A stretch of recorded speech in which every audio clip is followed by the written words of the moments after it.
За өнөөдөр хамтдаа хэрхэн лазантайгаа тэмцэх вэ гэдэг талаар ярилцъя. Лазан гэхээр how to fight procrastination гэдэг англиар ойлгож болох бах. Энийг монголоор одоо биднэрт илүү ойлгомжтой байхаар лазантах буюу одоо хойшлуулах, одоо хийхээснийг л төв өгшөөгөл чухал гэдгээ мэдж байгаа. Гэхдээ ингээ нэг тойрчгүй гэдэг. Тэрийг монголоор шууд лазантах гэд бүгдээрээ ярьчих. За энэ асуудалтай тэмцэхийн тулд хамгийн түрүүнд бид нар үндсэн шалтгаан олох хэрэгтэй юм. Яагаад одоо тэр чухал гэж бодож байгаа ч гэсэн тэр зүйлээ хийхгүй ингээд тойржгүй гэдэг юм би гэдэг тэр шалтгаан олно. Буюу одоо савтаа ус байлаа гэхэд тэр ус ингээл дүүргээд нэмж хийгээд хахад дүүрэхгүй байгаад ах юм бол тэр дотроо сав нь ямар нэгэн байдлаар цоорцсон байж болно тийм үү. Тэгэхээр тэр цоорсон газрыг олно. Хаанаа цоорсон? Яагаад тэр ус дүүрэхгүй байгаа мэ гэдгийг бид нар олдог шиг үндсэн шалтгаанаа хайж олох хэрэгтэй. За тэр нь алтгаас айгаад нөгөө ажиллаа хийгээд эхэлсэн. Нөгөө зорилготой хүрэхгүй байх юм бол нөгөө ботсон сонсон зүйлтэй хүрэхгүй байх бол яах вэ гэдэг айцсаас байж болно. За энэ тохиолдолд бид нар яах вэ гэхээр тэр зорилготой хичээсэн ч гэсэн яг тэр байгаа онохгүй хүрэхгүй байна гэдэг тэр айцыг бол том ажлуудаа багасгах байдлаар даван гарах боломжтой. Нэг юм том ажил бодцоод байдаг. За тэдэн саяны одоо бараа бүтээгдэхүүн зарна. За 10 саяын бараа бүтээгдэхүүнийг энэ сар зарна. Энэ бол маш том тоо. За энийг яаж хүрэх вэ гингээд хүрхгүй л яах вэ? Одоо бүх асуудал дуунна гэдэг ч юм уу. Ийм айцууд дагалдаад байдаг.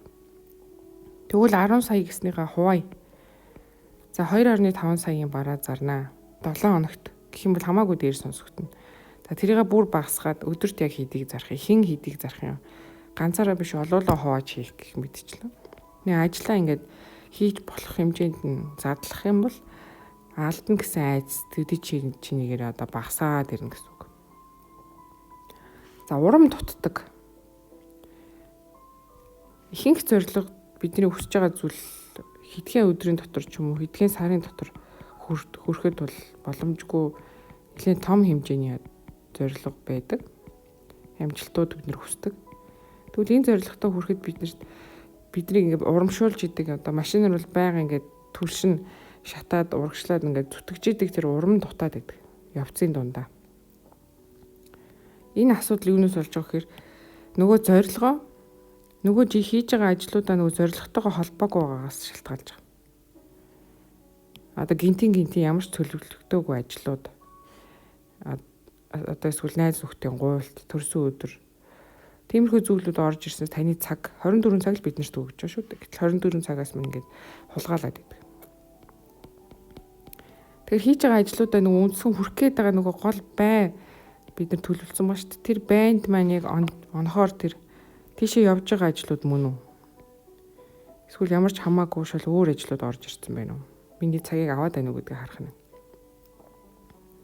Тэр зорилго руу явж байгаа ажлаа хийж явахдаа та урам орно гэсэн үг. Би хийж байгаа шүү гэдгээ өөртөө сануулах, бүр болохгүй бол бичиж тэмдэглэх. За бас нэг асуудал overwhelming буюу одоо монголчлох юм бол илүү ингээд дарамттай мэдрэгдэх эсвэл ингээд дааж давшгүй юм шиг юм том мэдрэгдэх. Одоо бид нэр жишээлбэл нэг маш өндөр уудлыг хараад за энэний цаад гарах юм бол гоё нуур байгаа гэл явж ийн гэж бодвол дуулан даялаад. Тэр уулыг харсан чинь бид нар хажууд нь маш жижиг. Тэр хэдэн цаг тийш алах юм. Маш өндөр уулгаа. Тэгэхээр уулыг давчгал юм бол бид нар цаана биднийг маш гоё цэнгэг устай нуур хүлээж байгаа. Ирэг дээр нь хөвтээд амарна. Тэ хоол унд хүлээж байгаа. Гэхдээ энэ уулуур амар өндөр санагддаг тий. Гэхдээ шагналаа бодохоор зорилгоо бодохоор хичээх хэрэгтэй явах хэрэгтэй. Тэгвэл энэ уулыг хэрхэн одоо юм том дааж давшгүй асар том биш болох вэ гэх юм бол хамгийн чухал ажлаасаа л эхэлж хийх хэрэгтэй байна. Уулаар бол бид нар хамгийн түрүүнд хамгийн одоо дүт замаа олоод тэрэн дээр одоо цаг гаргаад хитрхээ өгсүр газар явах юм бол хэдгээр уудна. Тэгэхээр хамгийн дүт зам хамгийн боломжтой аюулгүй замаа олъё. Тэр бол хамгийн чухал ажил. За тэгээд нар байгаа дээр алхах юм. Тэр бол хоёр дахь ажил. Гэх мэтчлэн хамгийн чухал ажлаасаа ингээд дараалуулж хийнэ гэсэн үг. Одоо бидний өмнөх юм дээр ярьсан eat the frog first буюу одоо мэлхийг хамгийн түрүүлж ийдэг гэдэг шүү дээ. Өглөө очивол хамгийн ирч хүчтэй байгаа дээр хамгийн хэцүү ажил, хамгийн толгойч өвдөгдөг тэр ажил дээр л төвлөрнө гэсэн үг. Буюу нөгөө мэлхийг идэнэ. Тэг хамгийн чухал ажлуудаа хийгээд ингээд мэлхийгээ идээд яваад хахаар нэг мэтгэд нөгөө өндөр уулын оргил маань аль хэзний талаас дэшээ гарцсан ч гэдэг юм уу. Тэг бүр энд явж ич болно тий.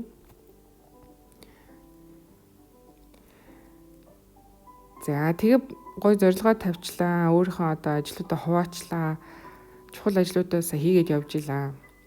Тэгэхэд бас заримдаа ингээд асуудал гардаг. Одоо жишээл нэг гуйлтууд хин нэг нь одоо ингээд өгөөч тэгээд өгөөч гэдэг юм уу. Эсвэл уцаар ярих хэрэгцээж гардаг юм уу. Тэр ажлуудыг та 2 минутын аргаар бас шийдэж болно. Хэрвээ тухайн зүйл 2 минутын дотогш хугацаанд хийх боломжтой. Одоо таны хүний утасны дугаар таныг мэдээд өгөөч. Эсвэл таны хүн лөө нэгээс яриад өгөөч, холбогдоод өгөөч гэдэг юм уу. Ганц мэйл бичээд явуулаад өгөөч гэх юм. Тиймэрхүү 2 минутын дотор хийж болдог хүсэлтүүд ахын бол тад орно л хийх хэрэгтэй гэсэн үг. Энэ ажлаа одоо ангилж байгаа нэг арга маань л да. 2 минутын арга гэдэг алдартай. За бусад аргуудаас гэх юм бол бид нар өмнө ярьсан тусдаа бас бичлэг байгаа үзээгүй хүмүүс байх юм бол помодоро арга гэж байгаа. 20 минут 20-25 минут тухайн ажил дээрээ төвлөрөөд 5 минут амардаг. Тэгээ энэ одоо байдлаа 4 удаа давтаад нэг 15 минутын амралт авах гэдэг ийм арга байгаа. Энэ маань нөгөө бидний фокусыг нөгөө анхаарлыг л нэг газар байлгаж илүү өндөр бүтээмж гаргах гэдэг байна л гэсэн санаа. За өөр арга бол цаг блоклог арга. Энэ арга бол хүмүүс нэлээд ашигладаг болсон. Тухайн нэг хийж байгаа ажлаа хуваачиж байгаа шүү дээ. Жижиг болго хуваачиж байгаа. Тэр ажлаа бид нар календар дээр оруулна гэсэн үг. За яг өнөөдөр би нэг тэдээс тэдэн цагийн хооронд яг энэ зорилгынхоо яг энэ ажил дээр нь төвлөрнө. Маргааш энэ дээр нь төвлөрнө гэж цагаа блоклно гэсэн үг. Цагаа блоклно гэдэг чинь өөр бусад одоо садаа болж байгаа зүйлүүдийг байхгүй болгоод блоклно. Тэн дээрээ анхаарна л гэсэн санаа. За орчин бас чухал байдаг байна.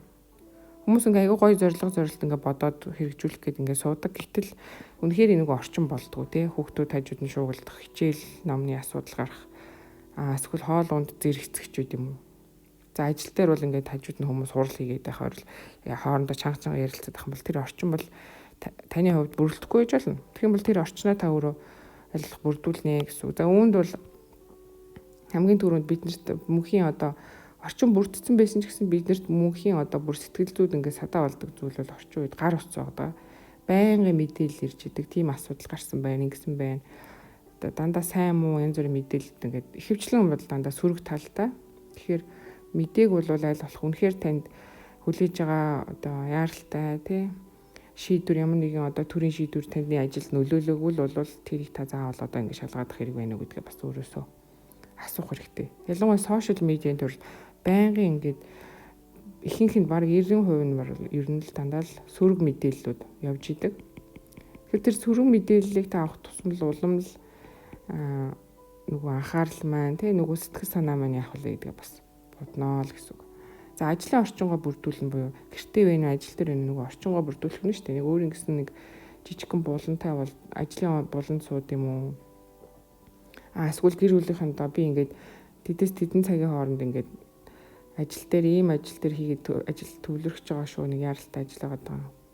Гэж ярьж болно. Эсвэл би угаасаа 7 хоногийн нэг тэд өдөр тий 3 дахь өдөр тэдэс тэдэн цагийн хооронд ийм ажил дээр ингээд суух чамаа гэд анханасаа тохирчиж болно. Тэгэх юм бол ойлгоно шүү дээ тий. Садаа болохоо багсган. За өрөөндөө аав чи ээж чи нэг юм дээр ажиллаж байгаа шүү. За бити садаа болоорой. Эсвэл ах их чигээ одоо чухал юм дээр ажиллаж байгаа цалгаландаа бэлдэж байгаа ч юм уу тий. Тэгээ ойлгуулнаа гэсэн үг.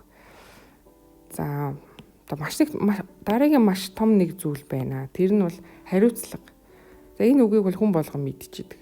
Хүн болгон л зорилготой хүрэхин тулд нөгөө гой ботсон сансан зүйлээ хүсэж байгаа аялалдаа явахын тулд авахыг хүсэж байгаа машин авахын тулд мөнгөө цуглуулах ёстой гэдэг тэр хариуцлага жишээлбэл мэдчихэдэг. Ойлгож идэг. Ялангуяа насанд хүрсэн хүн бол хинээр ч хэлүүлэхгүй ойлгож байгаа. За би энийг хийх ёстой доо гэдгийг ойлгож байгаа.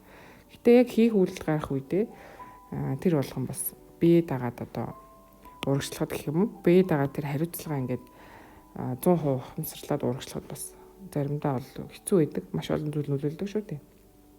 Тэгэхээр тэр зорилгоо эргэн тойрныхаа найз нөхдөдөө юм уу? Эсвэл гэр бүлийнхэнтэй хуваалцах хэрэгтэй. Өөртөө л хадгалаад тэгэл болохоор за болчлоо болохгүй л одоо яах вэ гэж гацчдаг. Тэгэхгүй тэр зорилгоо хуваалцаад за би нэг ийм зорилго байгаа даа ингэхэд байгаа маа. Би нэг англи хэлний шалгалт өгөх гээд байгаа шүү. Найз нэг ингээд хичээгээд явж байгаа гэл. Эсвэл гэрийнхэнтэй хэлдэг. Дараа нь бас зөвхөн хэлээд өнгөрөх биш. За би нэг ийм явц гаргацсан. Би нэг эхний нэг 6 левелтэй одоо байлаа гэхэд 6 левелийнхаа би нэг дээр нэгийгээ давцсан шүү. Нэгийгээ амжилттай ингээд давчлаа. Тэгэхээр чи нөгөө хайртай дотны хүмүүс ч юм бол ингээд баяр хүргэн штэ мэдээж баяр хүргээд өстө сайн байна мундаг байна гэд. Өөрөө ч урам авах хэрэгтэй. Тийм гаднаас ч бас урам авах хэрэгтэй. Өөрийгөө цэнгэлдэг бахан бол тэр бол хамгийн бүр супер. Та заавар хин нэгний одоо урамыг гаднаас хүлээхгүйгээр өөрийгөө л цэнгэлээ явуул бүр супер. Ер нь л хүүхдүүдээ бас тэгж өөрийнхөө хийсэн зүйлдээ өөрөө бахархдаг тийм сэтгэл зүйг нь бол багаас нь бэлдүүлэх сайн гэд би хүнээс сонсчихсан. Тэр бол маш одоо бодууштай. Ирээдүйд хүүхдүүд дандаа эцэг эхийн хажууд нь байхгүй, дандаа найз нөхдөд дэмжихгүй шүү дээ. Тэр үед хүүхд өөрийгөө би чинь өстой сайн биш дээ. Одоо нэг жоох хичээчих юм бол би амжилтанд хүрлээ штэ болж штэ гэд ингээд өөрийгөө мотивацжуулаад урамшуулад явчихдаг болно л гэсэн үг. За дараагийн нэг чухал зүйл бол дуус хугацаа тавина. Дуус хугацаа тавихгүй нэг гоё юм бодоол нэг аялалд явнаа гэл. За одоо жишээлбэл нэг круиз аялал гэл том ингээ онгоцтой аяллууд байдаг штэ. Тэр онгоцтой аялалд ингээ суугаад дээр юм баг бүтэн байшин шиг юм те. Байж идэг юм аяллууд байдаг. Олон улсаар тойрдог. За энэ круиз шипний аялалд явна гэл зоригтой байлаа гэж бодъё л та. Круиз.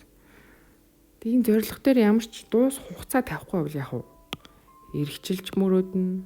Тэрний дараа жилж мөрөөднө. 5 жилийн дараа яг байх байдгаараа нэг л гоё мөрөөдөлтэй л хүн яваад байдаг. Би гоё гэр бүлэрээ ингээд круиз аялалд явах гээд байгаа. Тэг хугацаа нь хэзээ юм бэ? 2 жилийн дараа. За дээрэс нь бүр яг аль улс руу яаж хідүүлээ? Хэдэн төгрөгийн зардалтай тасалбараа хаанаас авах юм? Хэдэн төгрөг цуглуулах ёстой юм? Тэгэхээр тэр цуглуулах чинь 2 жилийн дараа цуглуулах чинь мөнгө чи өнөөдөр яг та хэдийг олох ёстой гэсэн үг юм. Сард хэдийг олох ёстой гэсэн үг юм. Ингээд задлана гэсэн үг. Зүгээр нэг зорилго тавьчаал тэрийг гоё мөрөөдөл энийгээд яваад ах биш байна. Дуус хугацаа тавих нь байна. Тэрэн дээр төвлөрөх цагаа гаргах нь байна. За бүр цаашлах юм бол одоо санхүү мөнгөө хэдэн төгрөг хадгалахаа тий. Мөнгө чухал шүү дээ. Ямар ч зорилгонд бол мөнгө чухал. Мөнгөний талаар одоо сэтгэл зүгээ бид нар бол бас сайжруулах ёстой гэж бол боддог.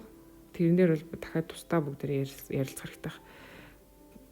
Магадгүй өссөн төрсөн нөлөөлсөн орчин одоо хүүхэд 6 нас хүртэл одоо нөлөөлж харсан зүйлээ шууд л одоо үнэн гэж хүлээгээд авчдаг. Тэгэхээр хэрвээ 6 нас хүртэл таны эргэн тойронд байсан томчууд хүмүүс за мөнгө олстой муухай мөнгө олдог хүмүүс шуналтай муу сайн баячууд ч юм уу иймэрхүү сөрөг хандлагаар хэрвээ мөнгөний талаар ярьдаг байсан бол та мөнгийг айгүй маш онцгой зүйл муухай зүйл гэд бодсон байж магадгүй өөрөө мэдлгүй. Тэгэл мөнгөний араас шуналдах хэсгүй. Ер нь ингээл сайхан тий хоолоо идэл ингээл энгийн сайхан амьдарч явах хэрэгтэй гэд ботсон байж болно гэсэн үг. За тэгэхээр энийг дараа нь бүгдээрээ тусдаа ярина гэсэн үг. За одоо зорилтынхаа төлөө ботсон сайн сайхан зүйлийн төлөө явах гэдсэн чинь нөгөө бид нарыг ингээд хоош нь татаад байдаг. Мэдж байгаа ч гэсэн ингээ хийхээсээ нэг л тойрж гүгээд идэг тий. Одоо лазандах гэж яриад байгаа. Лазандах тэр асуудалтай яаж тэмцэх гэхээр буцаагаад одоо бацах юм бол эхлээ шалтгаан нь олох нь. Яагаад би ингэж хоошоо суугаад байгаа юм бэ? Надад тухайн ажлаа эхлэх гэсэн чинь надад боломж бололцоо нь үнэхээр цаг заавд байхгүй байгаа юм уу? Эсвэл надад урам зориг нь дутаад байгаа юм уу? Би алдчихна гэдгээс айгаад байгаа юм уу? Эсвэл тэр ажил дээр эхлэх мэдлэг мэдээлэл нь арай бүрдээгүй байж болно. Гэх мэтчлэн шалтгаан олно. Дараа нөгөө зүйл чинь ингээд маш том уул шиг ингээд үнэхээр давшгүй том санагдах үед тийм дарамт мэдрээд ах үед яах вэ? Хамгийн чухлаасаа л эхэлчих. Тэгээд тэрнээсээ урам зориг аваад баг ахин ажлуудаа хуваан шүү дээ. За жижиг болгоод хуваана гэж байгаа. Нөгөө том уулыг бид нар яах нь шууд нэг өргөлтөөр өргөө тавьчих чадахгүй. Хэрвээ нэг хүрзээр ингээд нөгөө тийш нь тавиад ах юм бол урагшлах юм бол бид нар нэг өдөр л нөгөө уулыг зөөцсөн байна. Хүмүүс жижиг алхмын хүчийг ерөөсөө ойлгохгүй байгаад байдаг. Жижиг зүйл бол маш хүчтэй. Хамгийн гол нь тэр жижиг зүйлээ та чухал зүйлийн талаар хийж явах хэрэгтэй. Нэгдүгээрт, хоёрдугаарт байнга хийж явах юм бол тэр чинь жижигхэн биш маш том зүйл болчих чинь. Маш хүчтэй зүйл болчих чинь гэсэн. Хүрзээр биш бүр том экскаватороор нөгөө шороогоо хөдлөж байгаатай адилхан зүйл болж байна гэсэн. За жижиг болгож хуваахтаа бол 2 минутын арга хэрэгэлсэн. 2 минутын арга бол тухайн ажил тухайн нэг зүйл 2 минутын дотор хийх боломжтой бол яг одоо хийж. Дээрэс нь помодоро арга байгаа. 20 минут ажиллаад 5 минут амрах ч юм уу. За энийг та өөртөө зохицуулаад янз бүр болгож болно. Заавал ийм цагийг заавал барих бас шаардлага. Гол нь тодорхой хугацаанд фокуслаад тодорхой хугацаанд богинохон амралт авна л гэсэн үг. Цагаа блоклно. Тухайн зорилго ажлынхаа араас гаргаж байгаа тэр жижиг ажлуудаа гаргацсан бол сайн. Одоо тэрийг календар дээр тавиад яг мөрдлөг болгооч. Яг хийгээд дуусгаач. Тэрнээсээ кайф авах талаар. За бүх юм ингээд төлөвчлээ. Тэгвэл орчноо бүрдүүлье. Нөгөө утсаа унтраа. Өөрийн чинь нөгөө зорилгоос чинь хойш чангаагаад байгаа зүйл бид нэр утас байгаа. Тухайн үед л аз жаргал өгöd байгаа юм шиг ингээ хуурамч ингээ аз жаргалын гормон дофамин ялгаруулад байдаг. Гэтэ хизээч утас бидний одоо зорилгонд хүрэхгүй хизээч бид нарыг Facebook таны одоо мөрөөдлийн круиз аялалд чи явуулахгүй. Таны ажлын одоо онцлогчл үнэхээр Facebook-оор та худалдаа 8 эхэлдэг биш бол хэрэггүй ингээ скролдох гэж ярддаг те. Ямар ч хэрэггүй мэдээлэл уншаал ингээл өөрийнхөө 2 цагийг бардаг. Тэр зуршлынхаа оронд та зорилгоо тавиад зорилгын ажлуудаа хуваагаа блоклсон цаг дээр 2 цаг суух юм бол жилийн дараа таны амьдрал шал өөр болно. Таны зорилго руу та илүү ойртсон байх болно. За гэр бүлийнхэнтэйгээ ярилцах, ажлынхантайгаа ярилцах. За ярилцах дээр нэмээд хариуцлах дээр бид нэр зорилгын талаар бодож байгаа, өсөж байгаа мөрөөдлийнхаа талаар эргэн тойрныхаа хайртай дотн найз нөхдөдөө хуваалцаж өөрийгөө урамшуулах, найз нөхдөдөө харах болгондоо санах. Би нэрээ энэ найзтайгаа энэ зорилгын талаар ярьж байсан шүү. Нэрээ одоо тэгээ явцаа хуваалцаад бас тэрнээсээ урам авах. Энд чинь илүү нөгөө бодиттой урам зориг авч байгаа тийм Facebook руу ороод ингээд гоё юм хараад лайк таарахаас илүү нөгөө бүсэж байгаа мөрөөдлийнхээ араас мөрөөдлийнхээ амьдралын мөрөөдлийнхээ өөрийнхөө мөрөөдлийн хувилбарын араас та явж байгаа тэр явцаа найз нөхдөөгөө өөртөөгөө тэмдэглэж баярлна гэдэг бол тэр бол жинхэнэ урам зориг, тэр бол жинхэнэ кайф, жинхэнэ аз жаргал. За тийм нэмээд хэлэхэд хамгийн сүүлд бол бид зорилт янз бүр юм тавьдаг. За тэрэн дээр хугацаа тавья. Тэрийг илүү найруулж төлөвлөе. Яг хизээ тэрийг хийх гэдэг. Яг яаж жижиг ажлуудаа яаж хуваацсан. Тэрний чинь санхүү мөнгө нь ямар байгаа. Зүгээр л нэг гоё хоосон мөрөөдөл байгаа мó. Тэрийг бодиттой болохын тулд та яг юу хийх ёстой юм? Яаж хуваах ёстой юм? Хуваачаар өнөөдөр тэр зорилгын төлөө өнөөдөр та явах гэж байгаа нөгөө 2 жилийн дараа явах гэж байгаа круиз аяллахын төлөө өнөөдөр та юу хийсэн байх ёстой юм? Өнөөдөр та кофе авахгүй тэр кофеныхаа 5-6 мянга круиз аялалтаа хадгалах ёстой мó? Эсвэл англи хэлээ сайжруулад нэг 5 үг чийжлэх ёстой мó? Тэр зорилт чинь бүр ингээд өдрийн түвшинд гарч ирэх хэрэгтэй гэсэн үг. Тэгэх юм бол бид нөгөө амар том уул, нөгөө том зорилт чинь том санагдахгүй хийж болохоор жижиг санагдаад яг нэг хүүхд хүлд орж байгаа юм шиг нэгээр алхаад л яваад л гэсэн үг. Тэгээ та өдөрт нэг өдөрт 3 зорилго тавих юм бол хамгийн сайн. Яг нэгийг хийвэл бүр сайн л да огт байхгүйснээс. Гэхдээ бид нар ч одоо айгүй амбицтай хүмүүс шүү дээ. Тэгэхээр нэг өдөрт 3 зорилго тавьчих. Нөгөө зорилго чинь нөгөө ирээдүйн хүсэл мөрөөдөлтэй ч холбоотой байх шүү дээ тийм. Тэр 3 зорилгоо чи бусад юмнууд угаасаа орж ирдэг. Найз нөхдөд кино үзэх, уулзах, жижиг зорилтууд хувц сунаар авах хүнс авах юм. Тийм юмуд орж ирнэ. Тэднийг бол байлгаж байна. Хамгийн гол нь таны амьдралыг өөрчлөх гээд байгаа. Таныг ингээд маш том зорилго руу хүрэх гээд байгаа тэр 3 зорилго чи үнэхээр өнөөдөрт чи орсон байх уу гэдгээ бас бид нар анзаарч явах хэрэгтэй байна л да. Тэгвэл нэг мэдгэд л нөгөө хэдэн сар өнгөрчлөө. Нэг мэдгэд л шинэ жил гарах чинь гэж явж идэг. Тэр асуудлууд багаснаа л гэсэн үг.